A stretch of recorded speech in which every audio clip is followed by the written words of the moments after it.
So, let me just play a couple of these things here in no particular order. I love listening to Richard's father. I could listen to it all day down on the farm. Don't you wish he was your father? And, yeah, well, at first I heard this message and I thought he was kidding. And I said to Richard, is your dad kidding on this? He goes, no, this is my favorite restaurant. Here, listen. All right.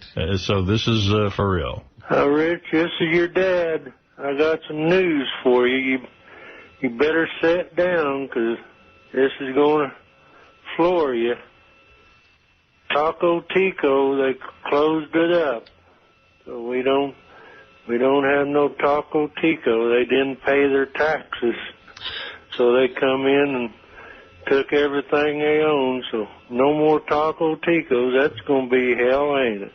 We'll talk to you later. Bye. I said when your dad says you better sit down, he's joking, right? He goes, oh, no, he knows. That's my favorite restaurant. Was he hit hard by the closing of Taco Tico? Yeah, he said, I'm like freaked out. And Isaac, who went down to film that Thanksgiving special at Richard's father's house, said it's the most horrible restaurant. He said he went to Taco Tico, and it was just disgusting. He hated it. Taco Tico, what did they serve besides tacos? Sanchos. They had 99-cent Sanchos, which is a burrito, but with vegetables, too. Mm-hmm. Oh, it was, I mean, I can't even explain how awesome. I grew up on this restaurant. I guess when your father gives you raccoon to eat all day, that this is Taco Tico sounds like gourmet food. Yeah. But I already had plans December 26th to meet up with my friends and go to Taco Tico. Well, I guess you're going to have to change those plans. Yeah. Well, as long as it doesn't interfere with you getting tucked in by elves. I heard you on the wrap-up show. You know, they were talking about Richard wants to be tucked in by elves. He's paid money to go to a hotel over Christmas.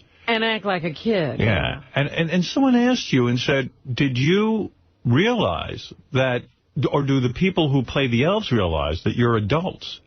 And that they'll be tucking you and your girlfriend in. No. Well, I made the reservation, but I didn't say they'll be tucking in adults. Yeah, I mean, I think they're going to be a little freaked out. Yeah, well, I imagine what they're going to do is say, hey, if there's no kids around, then we're taking off. I don't think they'll do it. And you're not even clear if they're midgets or little children who play the elves? That's one of the reasons I wanted to do this. I want to see if they're midgets. If they're midgets, then we'll do it. You want midgets to tuck you in on your vacation? Yeah, only if it's midgets. Because, I mean, to me, a real elf is just an old midget.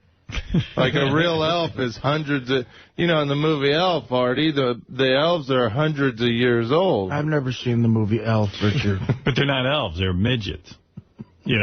I don't even know what's going on here. I heard this rap. He wants male midgets to tuck him in at night. Male? Yeah. Male, because he wants elves. Well, in the movies, they're usually always male. There's a few female, like I was saying on the wrap-up show, the woman from Poltergeist, like she would be a perfect elf. Somebody like that. Right.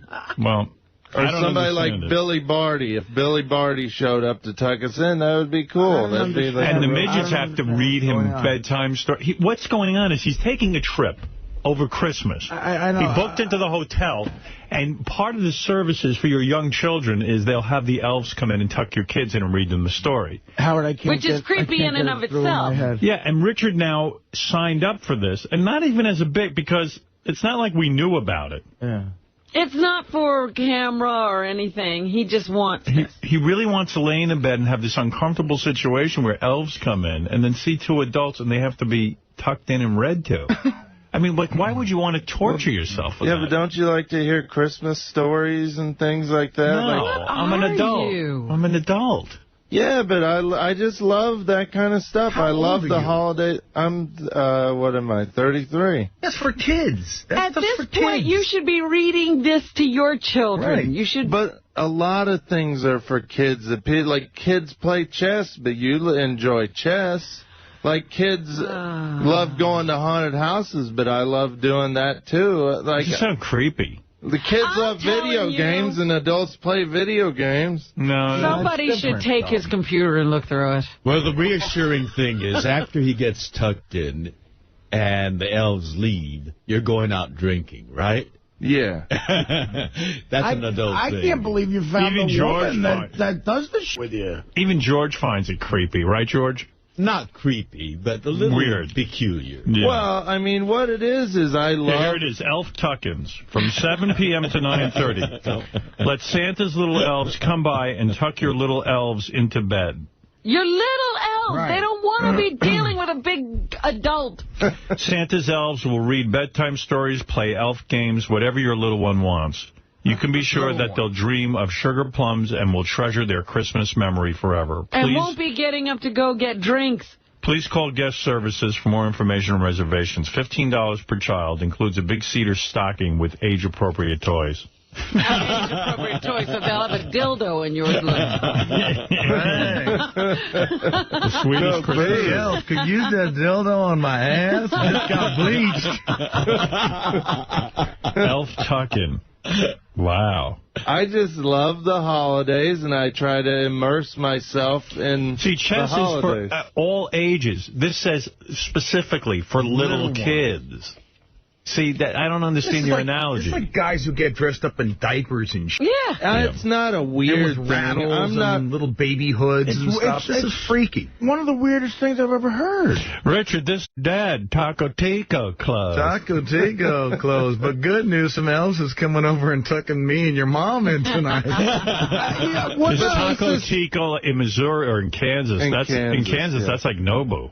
Oh, yeah. You know what I mean? Taco. Oh, yeah. Well, it was only Finest one. restaurant. It's only It's one our of, finest restaurant. All we get is raccoon at home. I think it's one of only 4 restaurants. The Gats in gave it Kansas. 4 stars. It has real paper tablecloth. David, you're on the air. Go ahead. I think you're going to run into the fact that this place is not going to do this for you. They're going to go, no, it's creepy. The sheriff might come and arrest you. Right, what do you want to? One could hope. It's not creepy. We just want to... we're doing a lot of other stuff, like we're doing a tour of holiday lights. We're going to see Santa. We're doing Christmas brunch. We're doing Christmassy stuff. You going to sit on Santa's lap? No. My parents are going to be with me, and my niece is going to be with us, so she's going to see Santa. Excuse. Yeah, Ralph, go ahead. You're on the air. Now, this is not a joke. I seriously think that Richard is retarded. I think you should give him some sort of IQ test or something just to prove it. I agree with Ralph. Yeah, can I give you some reasons why I think he is? Sure. I've sort of put a list together, keeping a list on him. First of all, he lives like an animal in that filth. That disgusting, filthy apartment. Richard, you should be completely embarrassed by that. And then he lived in a storage unit, too. Right, I mean, a retarded person could do. He likes to be naked. He's constantly drunk. He doesn't shower or brush his teeth. He laughs when you insult him. He's probably laughing now. He's so stupid.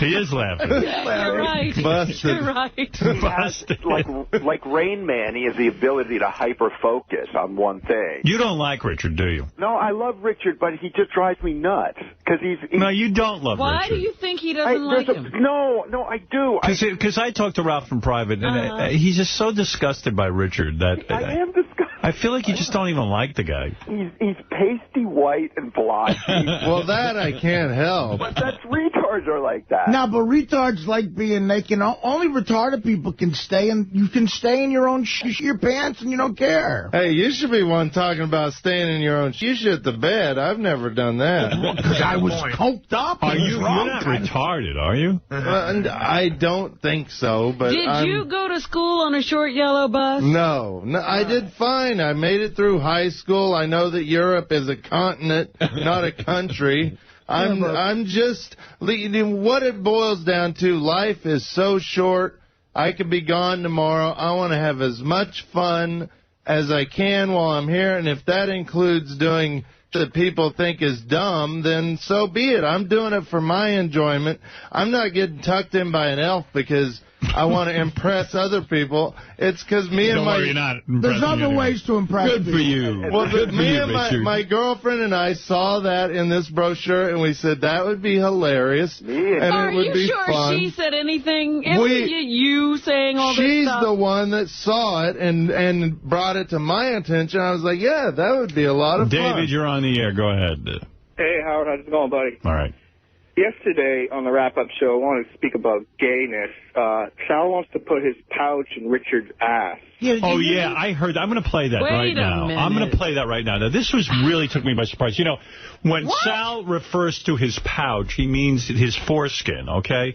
So someone... That's literally putting his dick. Well, listen to this. This was shocking. And I talked to Richard about this. Richard goes, I don't think I'd do this, but if it's funny, I would do it. Well, it'll be funny, Richard. Listen to this. Listen to this. Not gay either. I'll play the whole clip. So, would you stick your pouch in Richard's ass just for the laugh? That's such a tough question. Why? Why? Because the dilemma is laugh. Dilemma. But at the same time, it's my pouch going into his ass. Let me explain something. Your pouch in Richard's ass is gay sex. There's no other way to describe it. Guys, anybody? John? Is it not gay sex? Yeah. All right. So if they throw shit on the Virgin Mary, it's considered art, right? That's the argument? That's a great analogy. Okay. To me, I consider it offensive. But if I put my dick in Richard's ass for a laugh, I consider it art, comedy. You guys consider it gay. I'm not offended. It's just gay. I'm not saying it's not gay if you're not gay. I wouldn't do it. I don't think I would do it, but it's not gay if you're not gay. How is you sticking that in his ass not a gay act? You have to describe it, because I really don't understand. First of all, it's the pouch. It's the foreskin. Okay. That would go in. There's the tip. It's like a it's like a pencil eraser. The stuff on your dick. That would go in. Not the head, and not contact, and not movement, not the sliding in and out of the shaft in the rectum. What would you do if you did that, right? And then you accidentally came. I mean, I wouldn't be gay. That wouldn't be gay, right? That would be gay. It wouldn't be gay because it'd be funny. That would be art. So you would allow that, right? I mean, you would think about it. No, you said this morning you would. If it was funny. Here's what I said this morning. I said no, but we got 3 years left on the contract. Now tell them what the hell's going to happen before we leave here. So, and how does Sal plan to get his foreskin into you without putting arousing himself and putting the dick in there? I mean, you've got to. I mean, you can't really do one without the other. Explain all of this. That's a good question. All right, well, thank you. Ralph's retarded theory, though, I'm starting to think about it, because even, like, you know how he constantly falls for thinking Sal's not going to throw something in his face, and then he does. And then when Sal throws something in his face, I mean, you fall for it every time. It's like, you know, the football in Charlie Brown. Well, and then you laugh about it. Like, there's jizz and piss on your face. You're like, How would your girlfriend feel about it? If there was a dick in your ass. She doesn't care as long as it's with Sal. No. She's got a great sense of humor. You said? Yeah. Oh. I got in trouble for just touching Sal's foreskin. Well, that's because you are a gay man, and you're touching another man. If I was doing something with a girl, then my girlfriend would probably get upset. Yeah. You're gay. All right, thank you. No, you're not gay no matter what you do, as long as you're not gay. Hey, I'm laughing. I'm not gay. Right. It's the same sex act. But I think gay suggests that, you know, you have an emotional investment in that experience. Really? I would like to point out, too, for anyone who is just tuning in, that in the first hour of the show, which I guess is beginning now on Howard 101, Artie does this magnificent prank on George Takei. He comes out of the closet to George, and we have it all taped, and it's probably playing in a few minutes on Howard 101, so you can hear that as well. It's out of the closet, Artie. Yeah, well, Artie. I was thinking on that, and, you know, it was a great performance, but great performances always have a grain of truth. There's got to be something informing that performance. Exactly. I know you think he's had a pouch in his ass? I think he has had some early teenage experience that he has covered up, and it's a well-covered-up body. Fair enough. Let me towel snappings, Artie?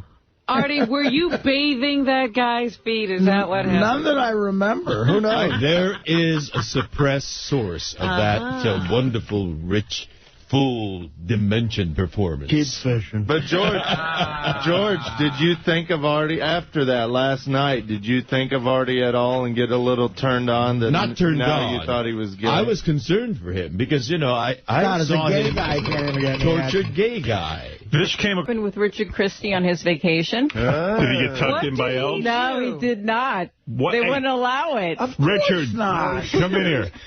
They're not gay. I am proud of that place. There was an age limit of 12. Of course. Richard said, what about 33? They said, no way. So they wouldn't do it. So the elves didn't even show up at the room. So, Richard, what happened? You had booked this hotel, and you said you wanted elves to tuck you in. And give them a bedtime story. Right. And then when they showed up to the room, the midgets? No, you have to call a few days before to, like, reserve it. Right, so you said, hey, this is our room. Why did you give them any information? They asked. The woman goes, so I call, the woman goes, so how old is the child to be tucked in? And I said, 33.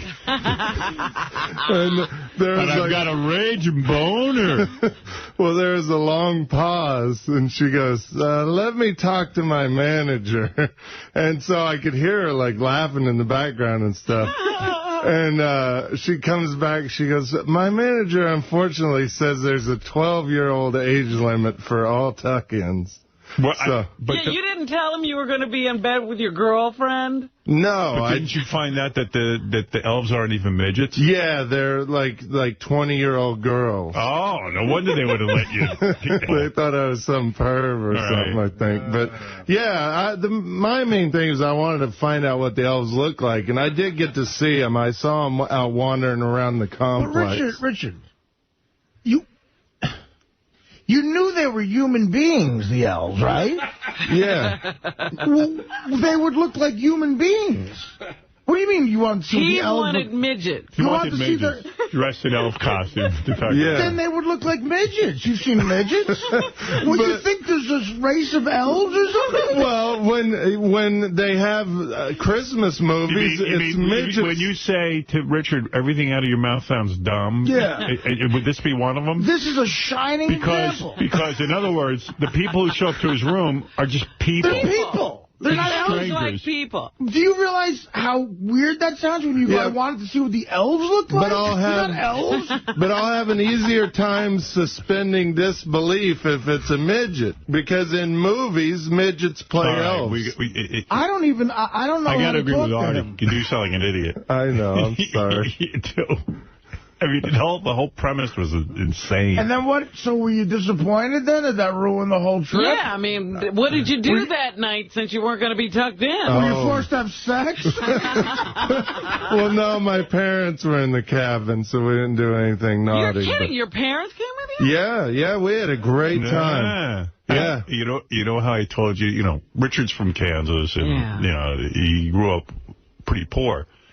And like the big thing for them out there was this Taco Tico. Right, that was their favorite restaurant. Yeah, and then Taco Tico closed down recently, and Richard's dad left him a voicemail saying, you better sit down, I got bad news, there's no more Taco Tico. Meanwhile, Richard doesn't even live in Kansas anymore. Right, he's not been going to the Taco Tico. So listen, this is from Richard's father. This is the latest one. Rich, this is your dad. I think we found another Taco Tico. It's in Pittsburgh. Now, of course he found another Taco Tico. It's a chain, but who has the heart to tell him? You know what I mean? They don't have the internet, though. They don't know that. All right, wait. Rich, this is your dad. I think we found another Taco Tico. It's in Pittsburgh, Kansas. So maybe she called down there and talked to him. So maybe we got another Taco Tico round anyway. Give us a call when you can. Talk to you later. Bye. Big news. So we made the 35 to 40 mile trip to go to Taco Tico. Imagine going 40 miles to a Taco Tico. It's in a gas station. Oh, Oh, my God. Pittsburgh, Kansas. And when you got there, was your dad... And that's living. Was your dad upset that it was in a gas station, or he just didn't even care? No, the only thing we cared about, as long as they had Sanchos, that's our favorite thing. That's like a family tradition. We get the 99-cent Sanchos when they're on sale. And so we got like 4 bags of Sanchos. Nice. They had to take extra long to make them because they didn't have that many Sanchos like back there. Do they even have seating at the gas station? No. It's just like one guy at a little booth. You could sit on one of the pumps. Thank God we came all the way to get Taco Tico. Good news, we found another Burger King. We just loaded up on Sancho's. Oh, and I got to thank the guy, too. A fan sent me some Taco Tico here at the station. But he didn't think to put ice or dry ice in the package. And I think it took about 5 days to get here. I opened it up and it was like rotten. Would you eat any Taco Tico that came to I wouldn't get it fresh. Yeah, listen, you should have put it next to the ham that you got that gave everyone ptomaine. Really? Hey, nobody got sick? Did you hear about anybody getting sick from there? I really threw it out. All right, Richard, I appreciate it. Thank you. Happy New Year. Happy New Year. Anything else, Lisa? That's fascinating to me. Your girlfriend, she tolerates all this? Oh, she loves it. She went to Taco Tico. Yeah. Well, she tried it. I don't think she liked it too much. She goes, you must have to grow up with it, and that's kind of true. How much of this do you think she'll be able to take? I don't know. She really going for it. She went to your parents' house? Uh-huh. Did you guys go hunting? Did you serve a raccoon? And deer sticks. Yeah? She wouldn't eat it, no. Yeah. Well, yeah, no, she did try a deer stick, actually, and she liked it. Yeah. But she's a little nervous about a lot of that kind of stuff. Yeah, like your parents and everything. Yeah. She was afraid there was going to be snakes in our house. She's deathly afraid of snakes, so... Was she kind of blown out by the house because it's kind of like a chicken coop? Yeah, she was like, she just shook her head when she saw the house. Right. Like a house of horrors. Yeah. Oh, It's like crazier than she could have imagined. Richard, this is your dad. Sorry, we accidentally shot your girlfriend and ate her feet. It must be like Texas Chainsaw Massacre to her. We sold her legs to the black people.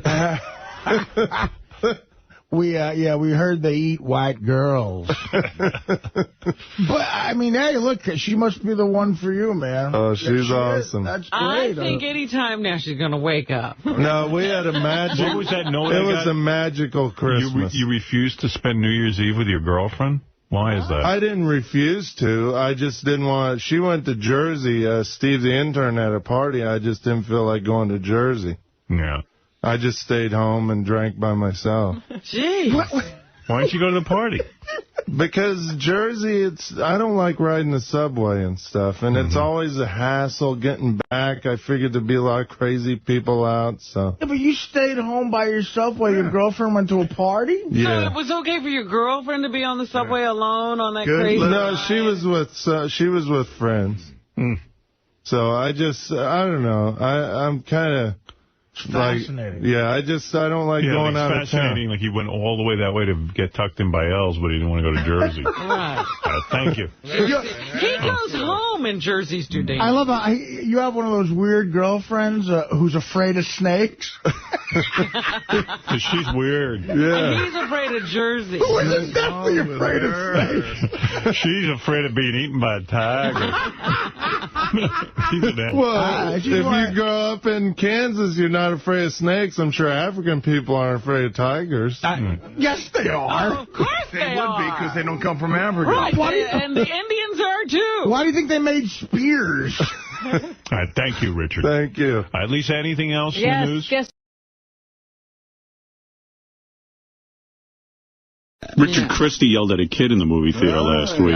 What movie was he seeing? Hey, Richard, come in quick, because I also wanted to ask you about, there was something you did that I wanted to ask you about. Oh, yeah. Richard, first of all, why did you yell at the kid in the movie theater? What was going on there? Oh, my God. So me and John Hine and J.D. went to see Transformers. How is it, by the way?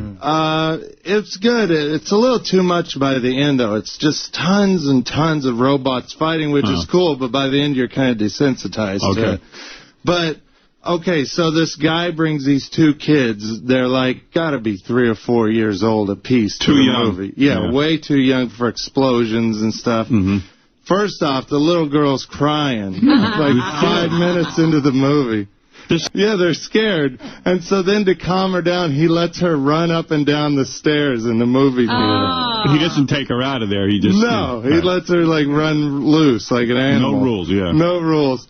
So I just got fed up. About an hour and a half into it, I yelled, "Get that kid out of here. Get the hell out of here." And the guy finally started taking everybody out. Yeah. And I was like, "Shut that kid up."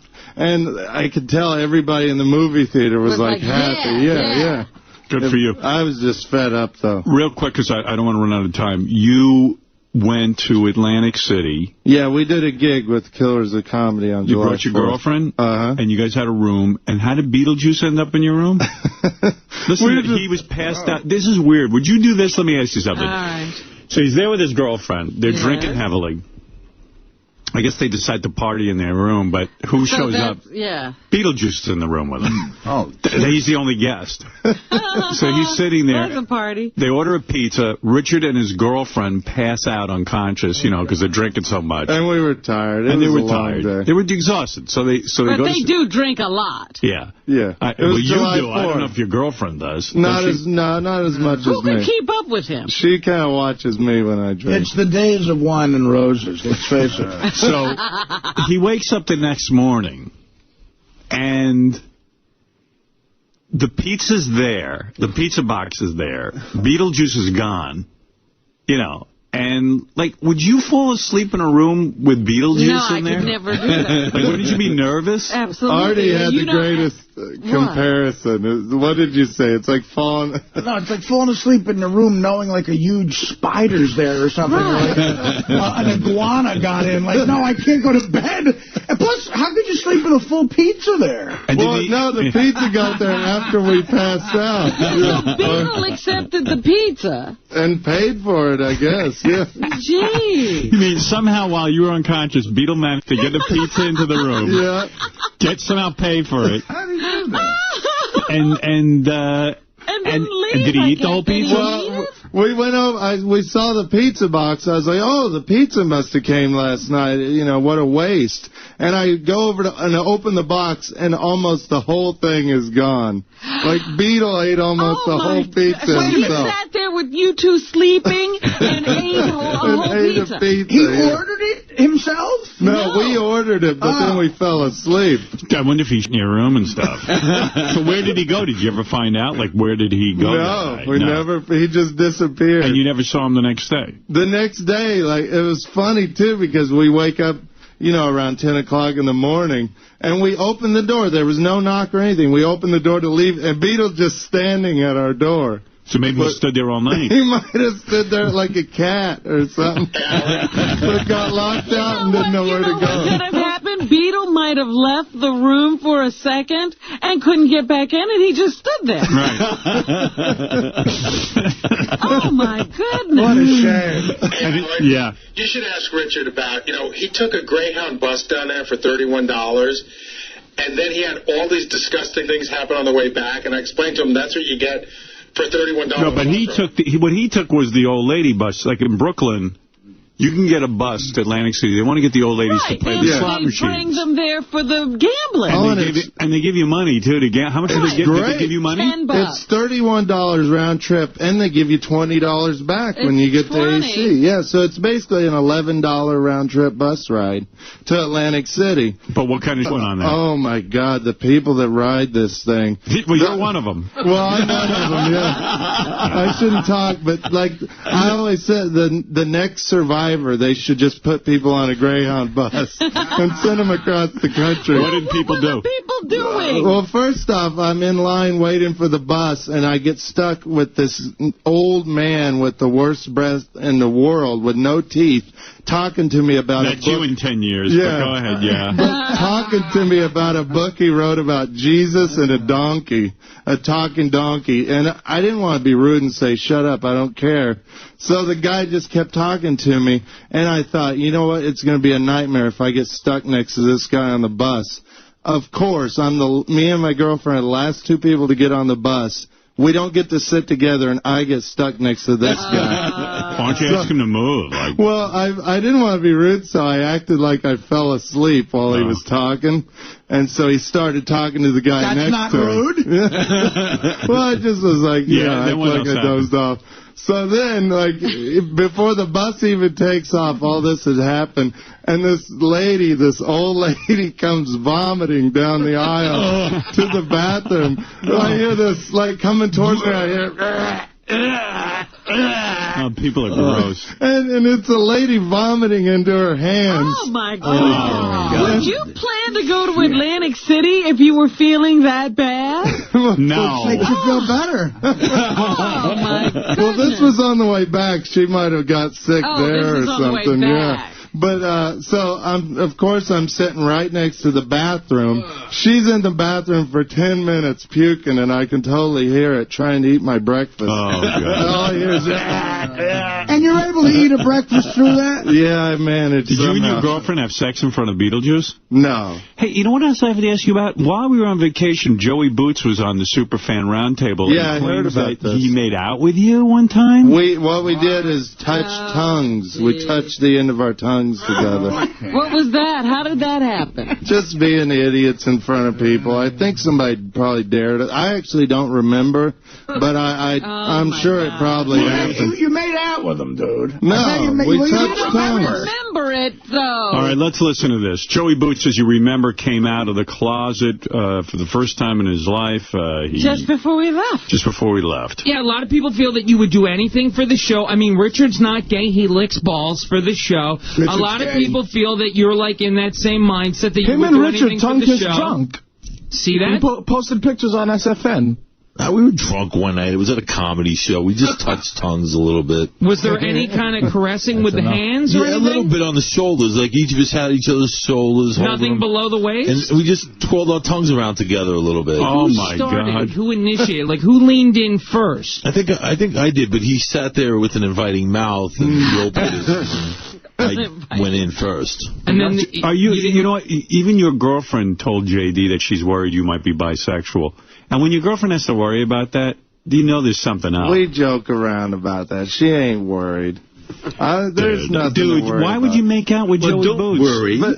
Well, you don't have to worry. I mean, like, Yes, he like does. George He has to worry. It wouldn't be a bad thing. Yeah, I mean, if you enjoy it. No one's saying that, so why are you saying no then? No, but that's what I'm saying. I'm open to that. If I was into it, I would say, hey, I'm a gay guy. I like kissing No, not guys. gay. Bi. Or bi. Yet. Maybe you're confused. No, there's nothing to be confused about. There are some people that are pansexual, and maybe you are. Why would you kiss? I think you do it with a penis. Why would you tongue Joey Boots under any circumstance? Just for a goof. You know? Yeah. Well, who was laughing? Well, that's the way gay guys first rationalize. Yeah, of course. I don't know. You talk about gay. Sal comes to us in the hall and he goes, you know, in honor of George, I'd like to play a new game. I want to come in and show George my penis. Still don't know what Rocklahoma is. Richard Christy went out to this event. Remember when Dee Snider was in here, he said he does this event. It's in Oklahoma. It's called Rocklahoma. And they get together like every 80s band. Like it's once a year event, right, Rocklahoma? Yeah, this was the first one. It's like, it's nothing but 80s hair bands like Poison, Winger, Quiet Riot, Dokken, Rat, all that type of stuff. Like Richard flies out for that. He loves it. I love that stuff, yeah. So I said, bring a tape recorder. Let's see what kind of tape you get. The fans are they're like almost as scary as like the Darth Nihilus Star Wars guys. You're kidding. Yeah, I mean, it just sounds like one of those events I could never relate to anybody. Well, the mix of that kind of music, and Oklahoma made for a really interesting crowd. Boy. Yeah, like these guys speak a whole different language than I do. Is this America? They all actually sound like Jack Black. You know how Jack's like always into rock and stuff? Like he's so into rock, I want to rock. But he's kidding around. I mean, he's kind of goofing on it. It's But they're living serious, yeah. Well, I'll play you. Here's to give you a feel of what Rocklahoma is like. It'd be a nightmare if you went to this. What's up? What's up? What's your name? My name's Tony. I came prepared, dude. I brought like crazy BQ alcohol out here, man. It's insane. This guy's so Spicoli that Spicoli is like fascinated by him. I'm here to rock. What's your name, dude? Yeah? What are you doing here today? Dude, I'm here to rock just like every other red-blooded American person out here, man. I'm here to rock, too. Sweet. That rocks totally. Totally rocks. Are you ready to rock? Oh, I was born ready to rock, man. Like, it's not even funny. How do you rock? You just rock, dude. I mean, what do you mean, how do you rock? I mean, that's like, you just rock. But, I mean, explain what you do when you rock.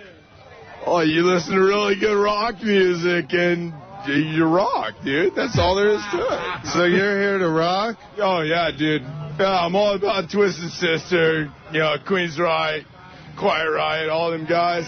Freaking awesome, dude. Are you, like, always rocking? Oh, you're right, man. I live to rock. That's it. I'm either rocking or riding, I mean, it's like... But, like, is there ever a time when you're not rocking? That way. No, not really, dude. So you 24 hours, you rock. Yeah, I'm not even kidding. You can ask Cody over here. He'll tell you. What if somebody comes up and tell you that you don't... You didn't ask Cody? Like, I would have said, hey, Cody, is it true that he rocks? Is it true he rocks 24 hours a day? I think Cody was busy or something. Cody. What was Cody splitting the atom? Cody was busy inventing. He was curing cancer. Oh, rock, what do you do? I would punch him in the face and be like, dumbass, I do too, rock. All right. I guess Cody was busy rocking, so he couldn't talk about this guy's rocking.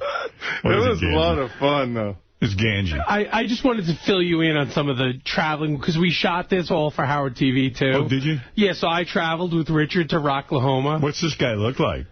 This dude is kind of a young kid, kind of a, like, full beard, though. Yeah. Like, it looked like he was in a dust bowl. It looked like he was, like, full of dust and dirt. And the best thing was he had on a white T-shirt, and he was having all the fans sign his T-shirt, like all the people at the concert. So I wrote on the back, I love cock, and I put an arrow pointing to his head. And later on, like, we were filming him again. Some girls were signing it. So we went up to him, and one of the girls goes, why does it say I love cock on the back of his shirt? And he looks at it, and he was like, who the wrote that? And then I said, well, why don't you change the C to an R, and it'll say I love rock? And he goes, great idea, dude. Hey, you're a genius. I love rock. So how long was he walking around with I love cock on his back? Probably an hour or so. George is like, what's wrong with that? Yes, exactly. And Jim Florentine was there screwing with them, also the same guy. So Jim Florentine wrote, do you want to blow me on his T-shirt? And then Jim spent an hour literally trying to convince the guy to blow him. Right. And the guy was like, dude, I don't want to blow you. Yeah, Jim. Where's that tape? Jim told the guy, we have it, but I didn't know, it's kind of more visual, but Jim told the guy, hey, I can get you backstage to meet Poison, but you got to blow me. And the guy was totally serious. He was like, dude, I'm not into that. Here's another dude. So I'm here with Kevin. How's it going, Kevin? What's up, man? Going good. Having a good time. Nice and hot.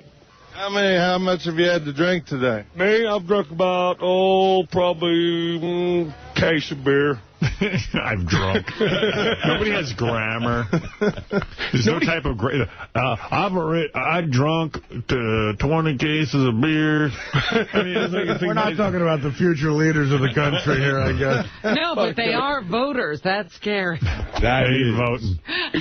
Feeling good? Feel fine, man. Ready to rock. So what's the craziest thing you've ever done out in the country? Me? I like to camp out, and I go noodling all the time, man. I can dive under the water and catch catfish with my hands, man. That's pretty wild. Oh, yeah? Hell yeah. Hell yeah. Explain noodling to the audience. You go down, you dive in the water, and you go up underneath rocks and stuff, and you stick your hands back in holes during spawning season, and the fish will come up and they'll bite you, and you catch them with your hands. You catch some big fish, man. Me and my old man's caught some weighed 85 to 90 pounds noodling before. It's a lot of fun. Do you get space? I go joodling. I stick my hands in a bank and pull out No, juice. I have respect for him now. Screw that pole crap. Yeah, go down there and get the fish with your hands. You know you're fishing. Have you ever noodled? No, I haven't, but I have friends that did. I was always too scared because you can reach in. You reach into these holes in the side of the river and grab these catfish, but you reach into muddy water and you can't see what's in there. There could be a snapping turtle in there. People have had their fingers bit off by snapping turtles. Yeah, only wusses have. There could be water moccasins, like poisonous snakes. Wow. There's all kinds of stuff in there. Well, let me hear some more of this. This is a real man's man. Can you go noodling? Fucking 85 to 90 pounds noodling before. It's a lot of fun. Do you get space when you go? Right, man, all the time. That's what it's all about, ain't it? So you're here to rock and roll and drink and get laid and all that fun stuff? Getting laid will be later on tonight, but right now I'm here to rock and roll, man. Drink some cold beer.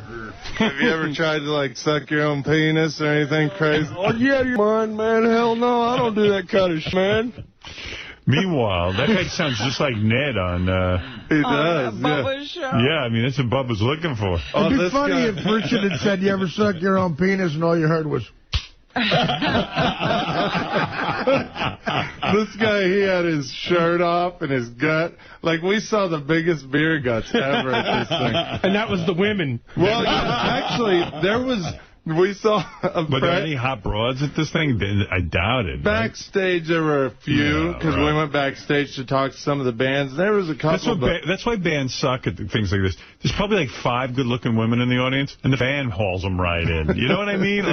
Save some for these guys. Oh, my God. The Song Party Man has the most grotesque story. He was, years ago, he was at a biker festival out in, Colorado, and they had outdoor toilets. Yeah. And the back of each toilet were connected to each other. So he went in to use the toilet, and the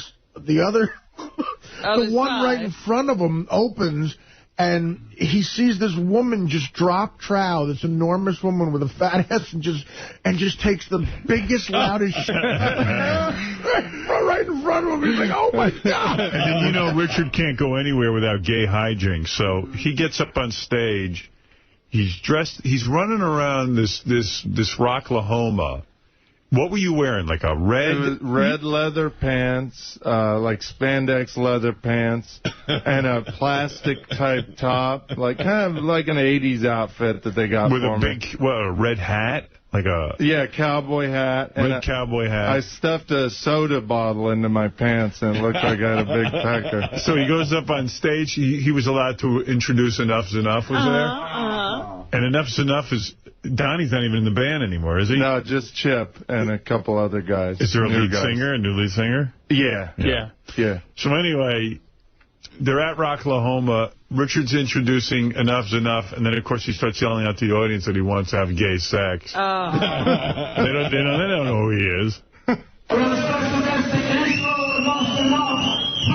say hello to world-renowned movie star Rod Stevington. Yeah, he's introduced as... Oh, Rod Stevington. He's not even himself. Well, there were other people. World-renowned movie star Rod Stevington. I just wanted to try something different because there was a lot of other guys there introducing bands. So I was like, I'll go up and do something goofy. Hello, Rocklahoma!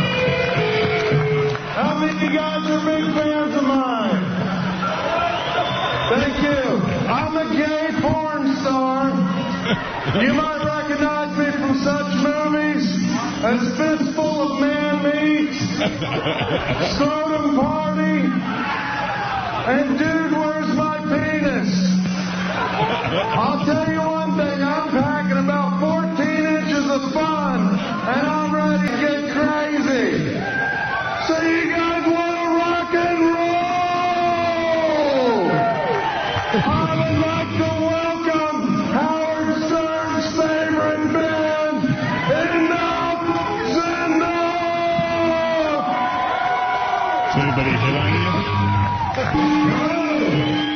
Howard, you got to see the visual of that. You got to see his outfit. It's like it's a classic. Oh, there he is. Oh, my goodness. You do look gay. They look like they wanted to string me up. Yeah, probably nobody was into your nonsense. And right after that, there was a press tent that Craig Gass was kind of running. Yeah. And, it was like media, like Metal Edge magazine and like crap like that. So Richard, that's where we were kind of hanging out. So Craig brought Richard on stage as Rod Stiffington, and the press started asking him questions. Like they thought I was a legitimate gay porn star. What? Anybody hit on you? No. Oh, what a shame. I think they're afraid in the Midwest. Well, there it is. That's Rocklahoma. Gives you an idea. It was fun. I had a blast. It sounds like it. Hey, Howard, can I really quickly just tell you what traveling with Richard is like? Sure. First of all, he's extremely afraid of flying, so we all know that. So he gets drunk on the plane. He gets hammered. He was doing shots at the bar before we got on the plane that were probably about like 3 inches big of tequila. I would say, how many drinks did you have before you got on the plane? 5 or 6. Before we got on the plane. Oh. Then how many drinks did you have on the plane? About 7 or 8, I would guess. Okay. At what point? I don't remember landing, which is how I love it. So, at one point, didn't you guys buy all the alcohol off the plane? The plane ran out of alcohol. Oh, my goodness. And then, of course... That's never even happened to me. Yeah, I mean, come on, you drank all the booze on the plane. Yeah, well, how much alcohol's on this plane? I don't know if I can fly on this plane. It was a fun plane because Jim Florentine was on there with us. And Jimmy drinks as heavy as you? Not as heavy. Jimmy does. Jimmy barely even drinks. I mean, that's all you. He had a buddy of his, though. Jim has the craziest friends. This guy... He was crazy. He was drinking. He had the most massive zit I've ever seen in my life on his forehead. So about halfway through the flight, I see him going to the bathroom, Jim's buddy with the zit. I go in after him. The mirror is covered in zit juice. It was the sickest thing I've ever seen in my life. But a flight to Oklahoma is what, 2 hours? 2.5 hours. Yeah, 2.5 hours you drank out the plane? Yeah. Wow. So, of course, we get off the plane. I'll have 17 beers, please. How do you do that? You must ask for doubles. I get 2 beers and 2 shots of vodka. Because then I have, they don't have change a lot of times on planes, so I'll just give her 20 and say, give me 2 beers and 2 shots of vodka. Keep them coming. Yeah. But what? So you followed a lot of shots of tequila with vodka shots? Yeah. See, that mixing, man, that'll black you out. So you want to be blacked out. Yeah. Well, of course he is, because then we get off the plane. You're going to die. Like, I've blacked out a few times in my life, and even me, the next day I go, God, I got a problem. I'm suicidal. Like, your goal is to black out? Not black out, but just not be nervous. Not to remember anything. Yeah, well, that's blacking out. The next day, when I was in Oklahoma, I was like, wow, that flight was awesome. I don't remember being scared when we landed. Yeah, but your liver was terrified. You can't take a short plane, like no. No. Howard, we had to carry him out of the airport in a wheelchair again. I know. I mean, really. You're not concerned? How do you do that? I mean, even Artie's disgusted by you. A wheelchair, like the wheelchair thing, again, it's happened to me. We all know. It's documented. But it's really, disturbing.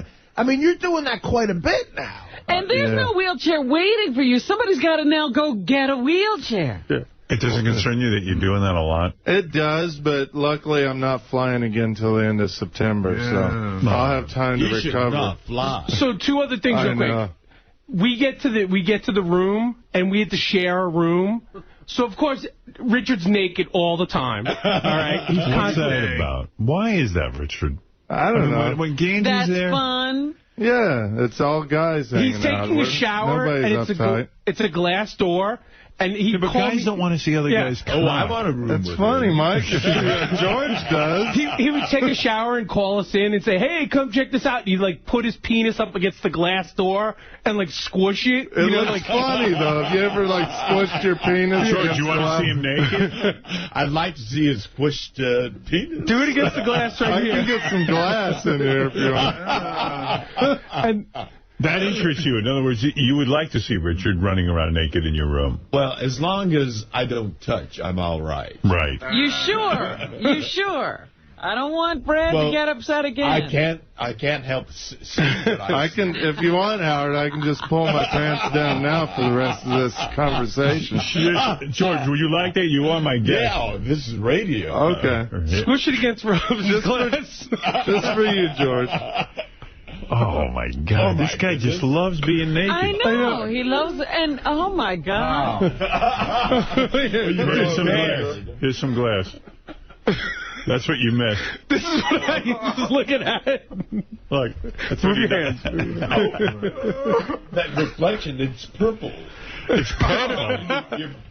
Well, there's writing on the glass. There's lighting here. Oh, it's dropping the purple light. Oh, my God. So that's what you do all weekend? Yeah. And you call people in for that. You like that, George? What do you think, George? No, it looks... And George is gay and he doesn't like it. It is bizarre. It's on Richard. How about this? You like that? Like stretching it out like that? Well, it doesn't look erotic at all. What are we doing?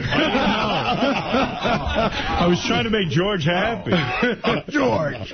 Fuck George. Well, now, that's more acceptable. I mean, all right. let it hang naturally. You like that? Yeah, well, of course. Yes. What about you room with them and you didn't enjoy it? No, I didn't enjoy this at all. Believe me. Something. I mean, you really. Why do you have to show? Is everyone in here in poverty? You can't afford a hotel room. They were all sold out. George, they you're were all sold out. You got to get on mic. We can't hear you. Sleep in the car. What about my balls, George? Like, are you attracted to my balls? Goodness. You know, I have to watch what I say. But the human body is a beautiful thing, whether it's male or female. Even the balls? And, well, that's part of the human body, isn't it? And that's part of your sexual equipment. Mm-hmm. Yes, you're well equipped, I must say. Thank you. But have you ever seen... See, Artie, you don't like this, but George does. Yes, I mean... Don't you?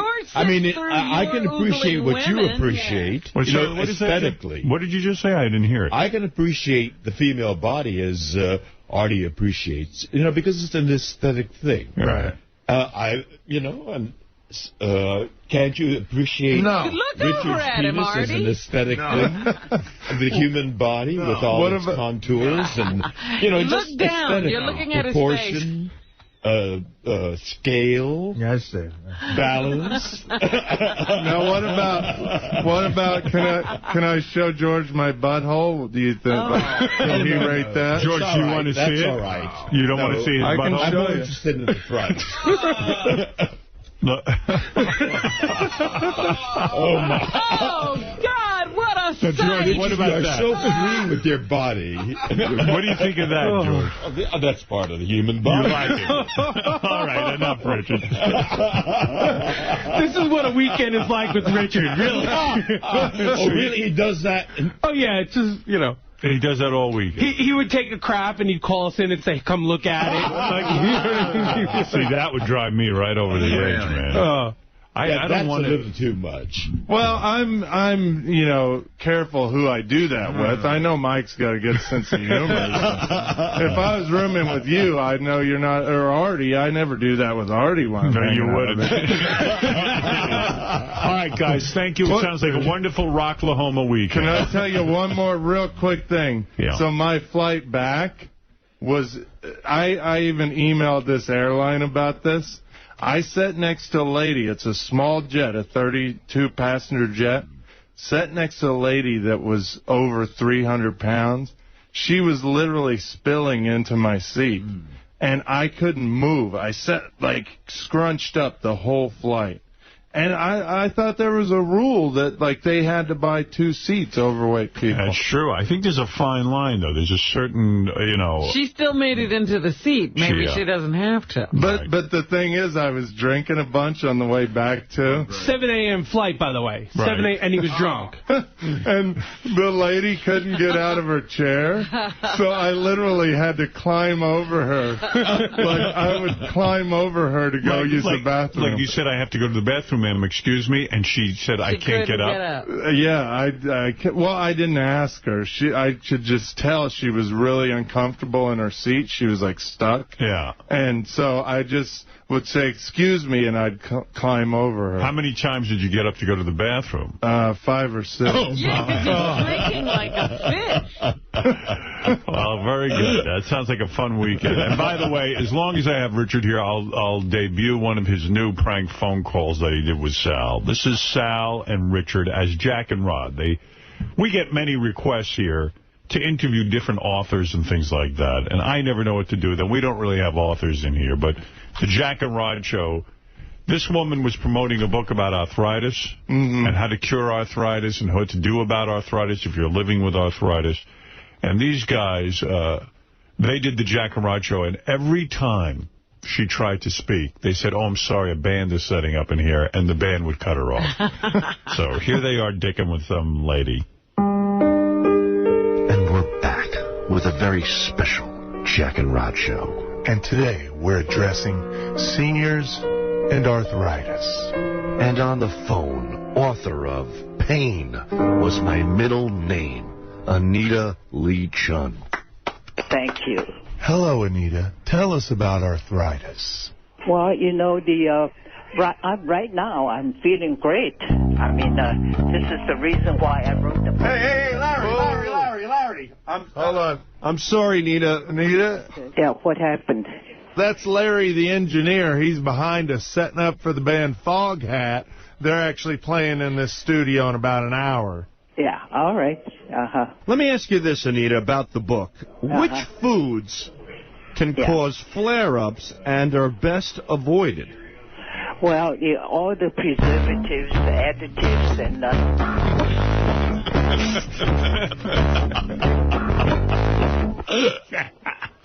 and anything that when you read about ingredients, when you cannot pronounce. Larry, hold on for a second.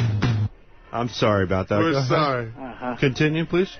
Yeah. I said, well, all the things, for instance, like bell peppers and... Larry! Oh, my God. Larry, hold on just for 1 second. Larry! I'm sorry. We're sorry, Anita. Let me ask you this, Anita. Based on your book, what are some ways to keep your reliance on harmful drugs to a minimum? Well, if you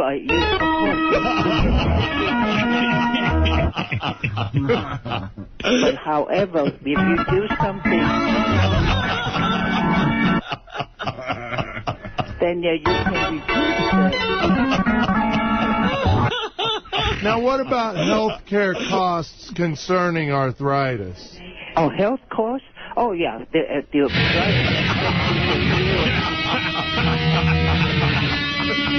speak up? Oh, my. How can you interview? Well, I think you better call me some other time.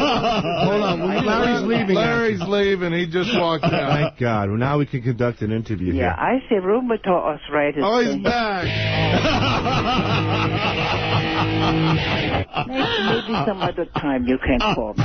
Well, before we go, let me ask you this.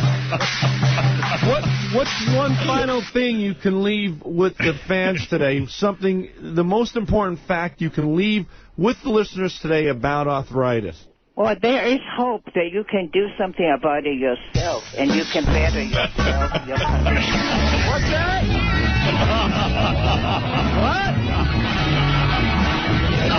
Well, anyway, that's all the time we have. I'm Jack Mayhofer. And I'm Rod Stevington. Thank you so much, man. You are evil.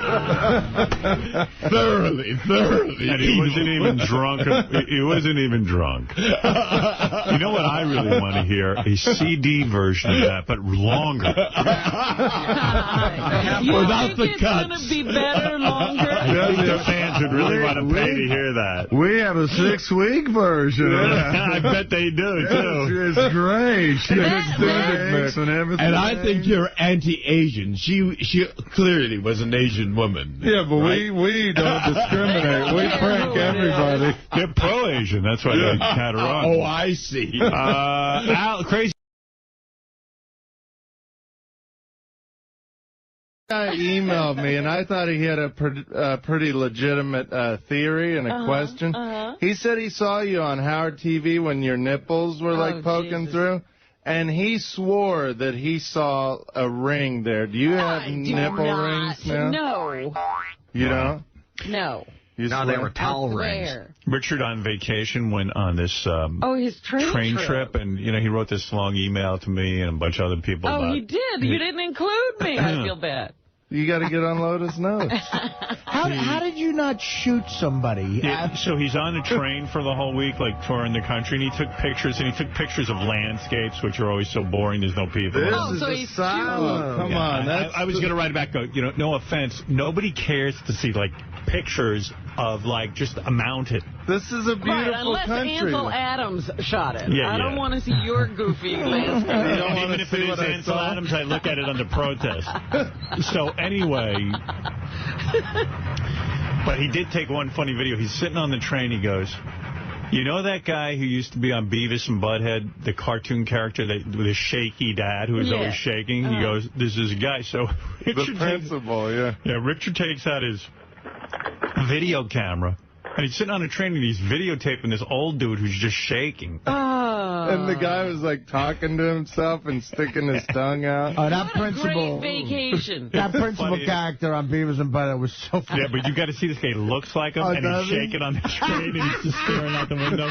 And it's so funny because, the poor guy, he's just sitting there. And he's shit wherever he's going. Some assholes videotaping him. Richard's pretending he's looking out the window. He's the subject of Richard's Dr. Dickhead's fucking experiment. Well, he's Richard's entertainment as well. Within seconds, Richard's downloading this guy to us.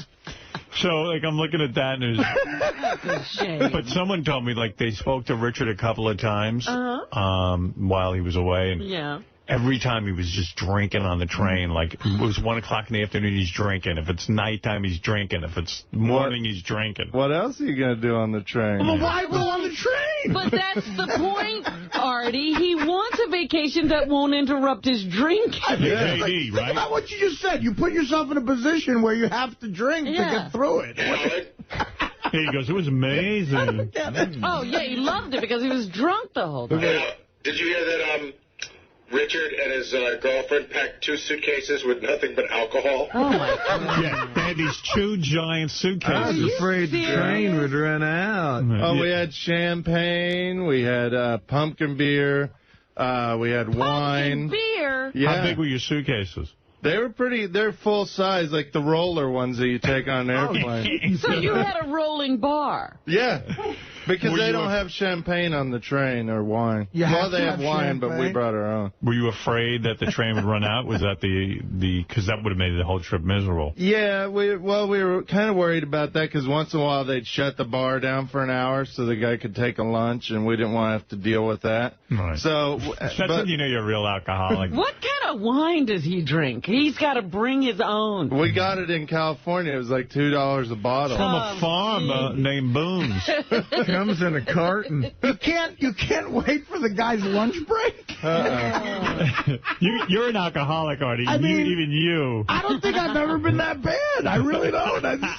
You're packing suitcases of booze. Well, one of the reasons, too, is, a good drink for during the day and in the morning is champagne, and they didn't have champagne on the train. A good drink in the morning. You have to have a morning drink. You have to have an appropriate drink. Mimosas. That's like the best morning drink you can have. Does your girlfriend ever go, we're drinking too much? I thought coffee was a good morning drink. We know we drink too much, but it was vacation. Are you worried that you're an alcoholic? No. I'm not worried, but I know I'm an alcoholic. I'm thrilled I'm an alcoholic. Yeah, I like it. He loves being an alcoholic. I like being an alcoholic. But why would you put yourself on a train where, like you said, what else is there to do? Why would you put yourself on a train where there is nothing else to do? He doesn't want to do anything but drink. Yeah. Well, drink at home. Well, no. I mean, one of my favorite things, one of the reasons I wanted to do this is because I remember being on tour with the band, and we'd have a day off. I'd start drinking in the morning and just looking at scenery, and there's something beautiful about this. This is a beautiful country, and to have a drink and to sit there and look at this beautiful country at the mountains, there's something magical about it. Let me ask you, what if you had to look at the beautiful country without a drink? Yeah, could you do it without the drink? It just wouldn't be as magical. It wouldn't be as beautiful. It'd be boring is what it would be. Exactly. Everything's funner when you drink for some reason. It's funner. It's funner. Well, plus to get, you're like the typical alcoholic. Weren't you yelling at noisy kids on the train? Yeah. Oh, there was a lot of them. He's like a mean old... Mom, that drunken old man is yelling at us. Yeah. Go to Gary page 1. Yeah. Third column over, and the far bottom in purple. This is a baby crying. Crying babies seem to follow Richard in every column he goes on. Trains, planes.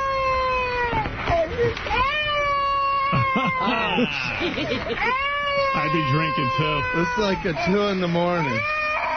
But Richard didn't have to be on a train, Howard. I know. So this woman's like probably a migrant worker. She's trying to get She was Hispanic, yeah.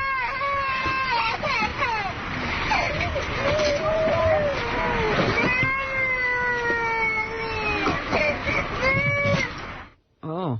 Yeah, that's one of the reasons we drank, too, is to get through that kind of crap. Now, wait a minute. Where are you sleeping? In a chair?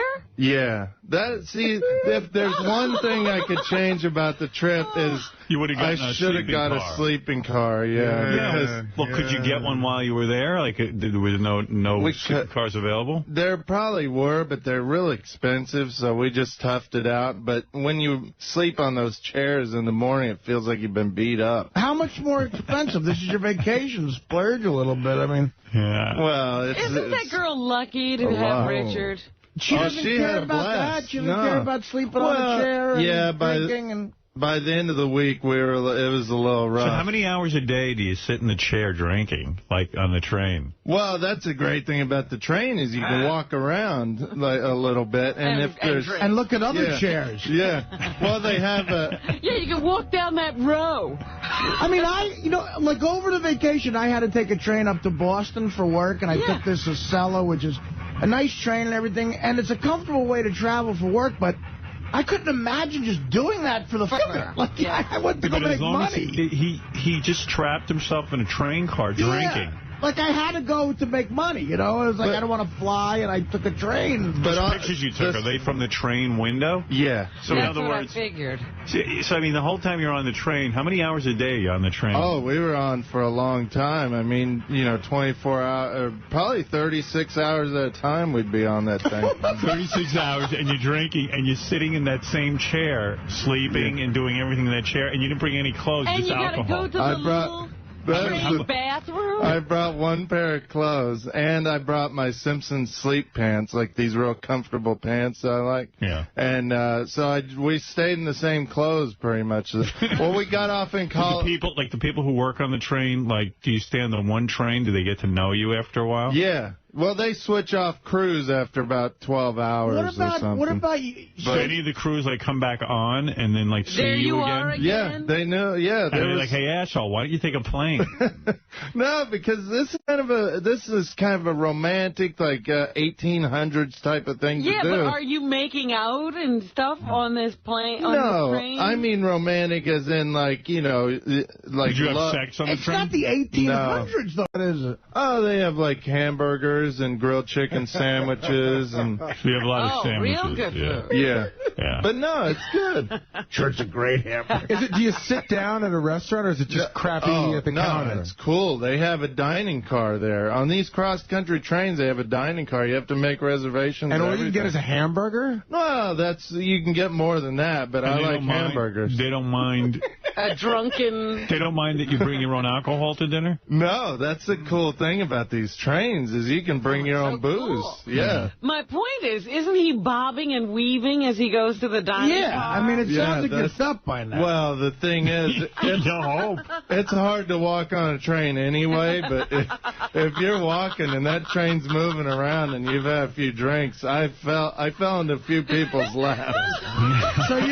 So does anybody get mad at you? Like, no, because they understand. They understand. They don't think that I'm drunk. They think that the train's just moving too much. Did you fall into the crazy Wall Street Journal ripping guy? Did you vomit on the train at all? Do you ever vomit on the train? No, I haven't got drunk enough to vomit in a while. I can handle my booze pretty good. And your girlfriend's on the same schedule. She naps when you nap and all that stuff. And she gets up and she doesn't complain about her back or anything, or, hun, can we get a hotel? You got to find out if she has a sister. She'd be perfect for you. Hey, Howard. No, she's cool. I've had broads complain like at the Ritz-Carlton. It's like, you know, Dana complained too much about your lifestyle. I mean, this is fascinating. I mean, like Dana got upset to see you were doing blow and heroin. Well, my question to you is, why not just do drugs? I mean, you're drinking too much, you know. It's almost like drugs would be healthier. Drinking is going to kill you. See, in a weird way, it would be healthier. I've actually thought about maybe starting to smoke pot instead of drinking, but I just don't like pot, and I don't like the thought that it's illegal and I could get in trouble for it, you know.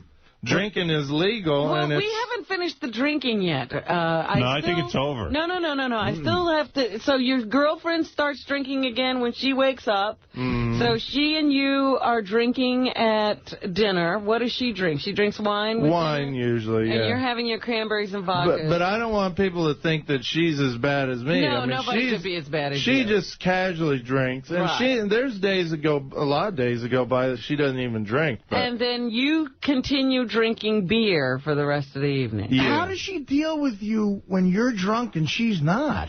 Because when I'm drunk, I'm pretty mellow. I mean, you guys have seen me, like when we're at parties. You're obnoxious. You're unintelligible when you're drunk. Are you kidding me, Richard? You're annoying. You're obnoxious. Richard, remember the guy that got to Tampa and had to be pushed in a wheelchair and couldn't get in the cab? Like, how does she deal with that guy? That's a good question. I don't know. She laughs at it a lot of times.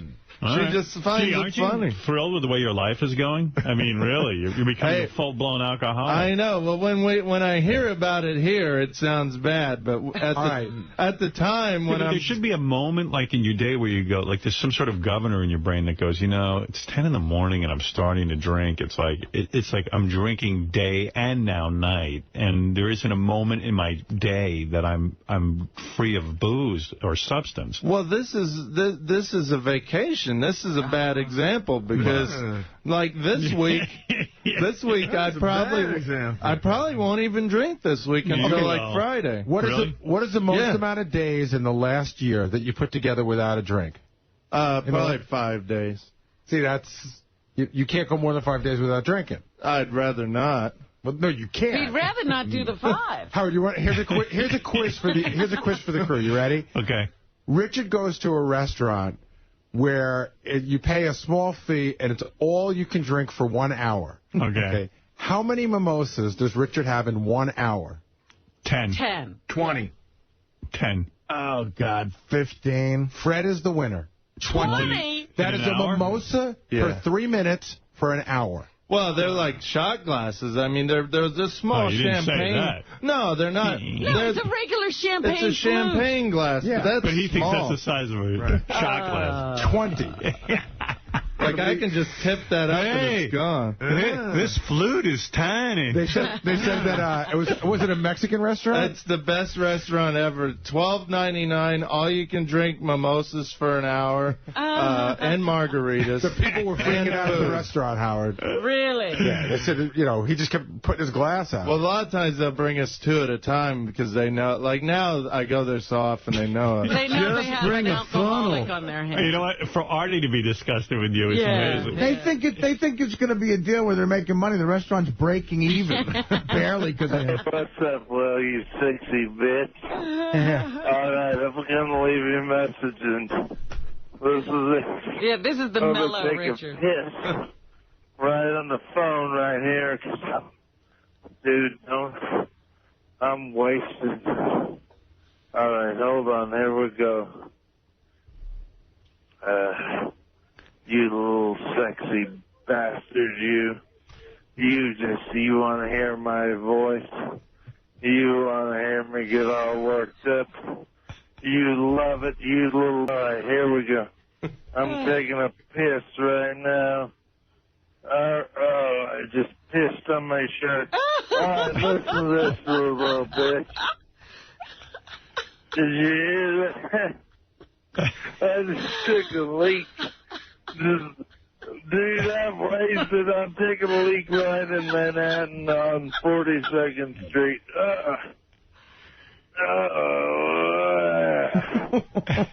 I'm laughing at Richard. Look, he loves it. You just want to hear me take a leak. Having fun that night. You love this stuff.